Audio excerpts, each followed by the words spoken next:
നരേന്ദ്രമോദിയെ മല്ലികാർജ്ജുൻ ഖാർഗെ ഭീകരനെന്ന് വിളിച്ചതിലുള്ള നോട്ടീസിന് മറുപടി നൽകി കോൺഗ്രസ്. മോദിയെ ഭീകരനെന്ന് വിളിച്ചതിന്റെ സാഹചര്യം അപ്പോൾ തന്നെ വിശദീകരിച്ചിട്ടുണ്ട്.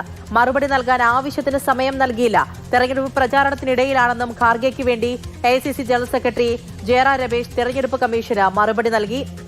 പി ബസന്ത് വിവരങ്ങളുമായി ചേരുന്നുണ്ട്. ബസന്ത്, ഇത് വലിയ വിവാദമായിരുന്നു. ഒപ്പം തന്നെ ഈ പരാമർശമൊട്ട് തള്ളുന്നതുമില്ല, അതോടൊപ്പം കമ്മീഷനെതിരെ പറയുന്നതുമുണ്ട്. എന്താണ് വിശദീകരണം?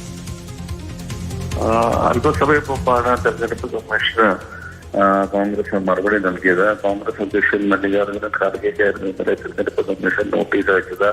ചെന്നൈയിൽ വാർത്താ സമ്മേളനത്തിനിടെ പ്രധാനമന്ത്രി നരേന്ദ്രമോദിയെ ഭീകരൻ, ടെററിസ്റ്റ് എന്നുള്ള ഒരു വാക്ക് ഉപയോഗിച്ചതിനെതിരെയാണ് BJP വലിയ പ്രതിഷേധമുയർത്തുകയും കമ്മീഷന് പരാതി നൽകുകയും ചെയ്ത് പെരുമാറ്റച്ചട്ട ലംഘനമെന്ന ആരോപണത്തിന്മേലാണ് കമ്മീഷൻ നോട്ടീസ് അയച്ചിരിക്കുന്നത്. പ്രഥമ ദൃഷ്ടിയ ഇതിന് തെളിവുണ്ട് എന്നാണ് കമ്മീഷന്റെ കണ്ടെത്തൽ. മറുപടി നൽകാൻ 24 മണിക്കൂർ സമയം നൽകി. അതിന്റെ അടിസ്ഥാനത്തിലാണ് ഇന്നിപ്പോൾ രാത്രി മറുപടി നൽകിയിരിക്കുന്നത്. ഈ നോട്ടീസിലെ ചില പിഴവുകളും ചൂണ്ടിക്കാണിച്ചിട്ടുണ്ട്. അതായത് ഡെറക് ഓബ്രയൻ നൽകിയ പരാതിയുടെ അടിസ്ഥാനത്തിലാണ് നോട്ടീസ് എന്ന ഒരു ഭാഗത്ത് പറയുന്നുണ്ട്.